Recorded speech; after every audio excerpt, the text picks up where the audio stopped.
Shrinkflation is driving people crazy. Hey, everybody, we're going to talk about the smaller portions that a lot of people are complaining about. In fact, it's blowing up on a lot of different social media channels about a certain restaurant, how they're skimping on their portion sizes.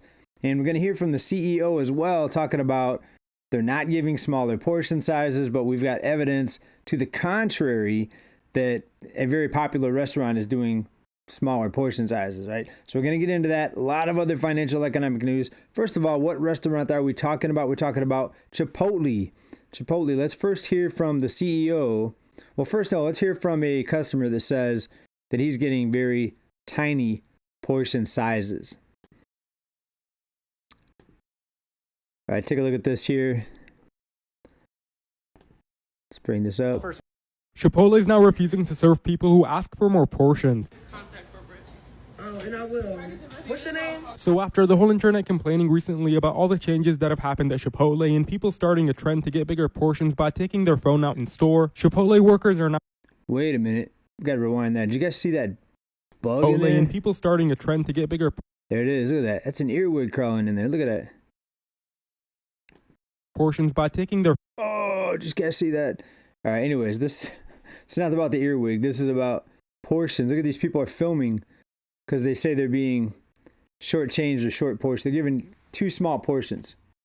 Phone out in store. Chipotle workers are now fed up and they're refusing to give anyone good portions, especially when you walk in with your phone out. And even though taking your phone out worked for most people and they were able to get decent portions, after the CEO finding out about this, saying he's not happy with this trend, the Chipotle workers seem to be fed up because every single day they have to deal with people recording, asking for more portions, or even walking out. And in this case, a woman asked for more chicken, but the Chipotle employee gave her a bad attitude and refused to serve her. Okay, and go get your manager. Oh, we'll go get whoever over top of you. Somebody She says, I am the manager. over top of you.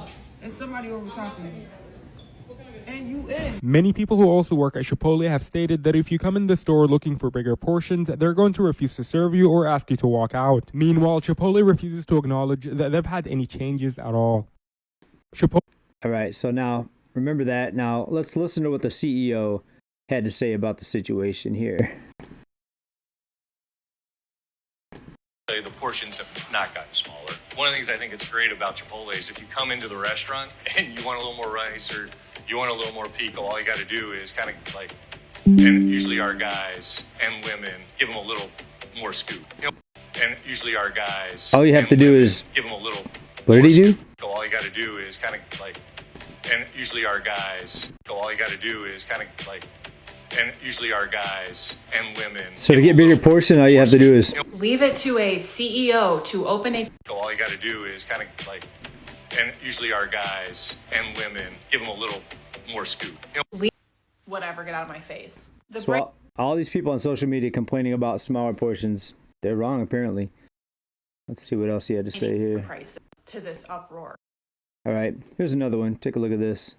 This is a customer going behind the counter in Chipotle because she didn't like the portion size. She went back there and started making her own food here. Just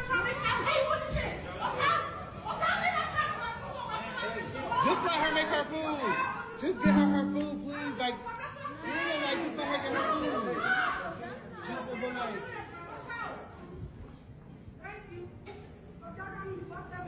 Then she won't take my food so I can't get my shit. This was freaking. Ooh. And she started fighting the employee back there when the employee tried to mess with her and told her to get back on her other side. And Chipotle is one of the most popular restaurants now. CEO makes about $22 million a year. That's another thing that has people fed up. Just like the United Healthcare CEO, I'm not advocating for violence. I'm saying that people are getting fed up with this unproportionate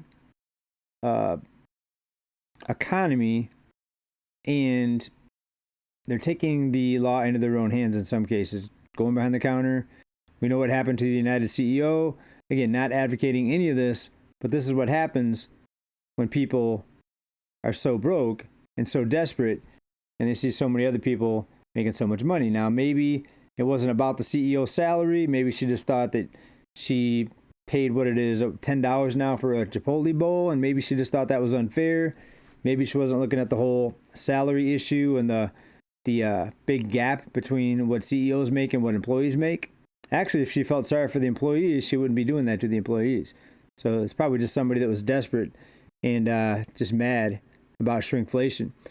But what I would say is, if you don't like what you get at a business, not just Chipotle, but any business, don't go there. If you don't feel like you're getting a good deal, don't go there. Go to Taco Bell. Taco Bell has chicken bowls, burrito bowls. I think they're pretty terrible compared to Chipotle, but if you don't like what you're getting at some place, my point is go to another place. And if you go to the other place and it's not as good and it's still not as good of a deal, you're probably going to end up back at Chipotle. Or start cooking at home more. Start cooking at home. It'll be healthier and you'll get more for your money typically, unless you shop at Whole Foods all the time or something like that. But folks, this is what people are filming about as far as shrinkflation. This was kind of the biggest story I could find as far as retail, restaurants, shrinkflation, getting less for your money. All right, let's do another one. Here's another complaint at Chipotle. They're shaking the food off of the spoon. Take a look at this. This is outrageous. It's going to cause a riot.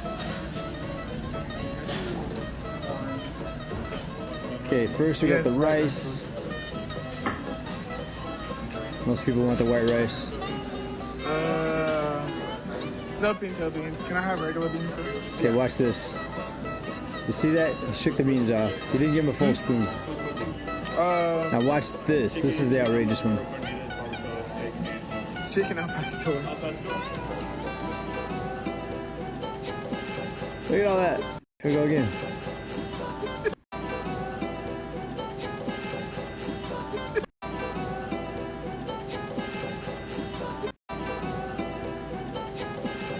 Why scoop up such a big scoop if you're just going to shake most of it off there? I would be jumping behind the counter and... No, I wouldn't. Folks, if you don't like the small portions that you get, don't go there. If you're going to any place, if you're going to a gas station and gas is $10 a gallon, don't go there, right? Don't sit there and jump on the employees. You don't need to make a scene. You don't need to start filming. You don't need to jump across the counter. You don't need to ask for a manager. Just don't go there. And if enough people do that, then guess what? They're probably going to start giving you more for your money. But if you keep going there and keep spending money at these places, they're probably just going to keep doing more of the same, and they might even give you less the next time you go there because you're continuing to give them your business. All right, so the way I look at it, it's kind of a push and a pull with consumers versus the business. You hate to think of it like that because you say versus sounds like your enemies, but if you are willing to overpay for something and you keep overpaying, then what are they going to do? They're going to raise their prices. If you say no and they start losing business, they're going to have to make a change and they're going to have to start doing something to attract or bring business back. That's how it works, folks. I can't believe. What do you think about all these videos, though? All these people filming, getting mad. And I could show you lots of other videos, different restaurants where people got mad and upset about certain things, portion sizes, and tried to do something they should have not done. And it ends up a lot of them get in trouble, they get arrested. But folks, this is just a small example of what's happening here with people, the cost of living, inflation, and lots more. We're going to get into more here, but first, let's get into this. Speaking of downsizing, look what's happening. Americans are tired of big vehicles. After years of going big, American car buyers are downsizing. For many years, it was big trucks and bigger SUVs. But now sales of smaller cars and compact SUVs have been on the rise this year, with more shoppers giving priority to affordability. Well, it's about time because gas prices have been high for a long time. In fact, now they're actually going down. But I think people's savings have gotten so low that now they're forced to buy smaller vehicles. And here's how they put it over at WSJ. Stubbornly, high car prices and elevated interest rates are persuading more Americans when it comes to their next car purchase. Bigger isn't always better. Also, U.S. consumers feel less confident as the economy concerns mount. Economists had expected an increase in the index, where there was this hopium after the selection back in November. But I think people are starting to realize that things may not get better. In fact, things may get worse under the new administration when they see what's being talked about, what's being discussed. with tariffs and everything else, a lot of inflationary things. The new administration talking about we need to have the ability, or that he needs to have the ability to say what happens with interest rates. Also saying things like we need no debt ceiling, unlimited debt, so we don't even have a debate on if we're going to pass the debt ceiling or not, which they always do eventually, but no debt ceiling, no debate, no discussion. Wants the ability to run up endless amounts of debt. We're already doing that, but at least there's a couple little hiccups along the way when it comes to the debt ceiling negotiations. But now he wants to get rid of that and make it even easier to pump debt into the system here. So to me, it looks like a lot more inflation, but we could see a lot of unrest coming up here with some of the things that are happening, are bound to happen, scheduled to happen in the new administration, like massive sending migrants back to where they came from. That would be, I think, big unrest. I think you're going to see a lot of fireworks evolve from that.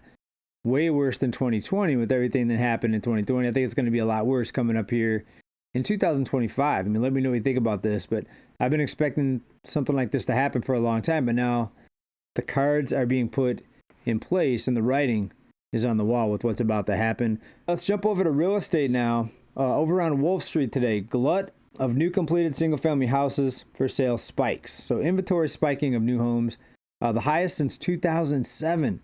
Now for new homes, prices dropped to the lowest since 2021, but they're still way too high. Let's bring up a chart on this here, and we could see the rapid rise from the low in 2022 to up here recently, going all the way back to 2000. 6, 7, 8, 9, and 10, when we last saw this. Well, first going into the housing bubble, it was 2006. As the housing bubble deflated, it looks like 2009, 2010, levels came down to where they're at now. But you can see right here, big spike up. And they're talking about cutting prices of homes. And in fact, we've got unsold inventory for homes spiked 57% year over year to 124,000 homes in November. According to the Census Bureau today, home builders are trying to find buyers for these completed spec houses by piling on incentives, including costly mortgage rate buydowns and cutting prices. Now, my concern is that we're going to see multi-billion-dollar corporations come in and buying a lot of these homes. So you're going to be competing with a multi-billion, maybe even trillion-dollar corporation. We know that when prices start coming down, that's when investors really come in even more heavy-handed. So it's going to be very tough to get into a home. Even if you see prices come down a little bit, you're going to have to pay still very high prices. Also, more out of the same article here out of Wolf Street, we've got single-family homes for sale, all stages of construction. So we've got a lot more about ready to come onto the market. And you look, that's even higher.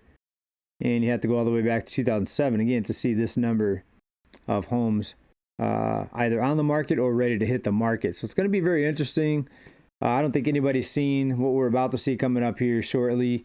And your guess is as good as mine of what's going to happen. But what do you guys think about the shrinkflation out of Chipotle, the spike in home inventory?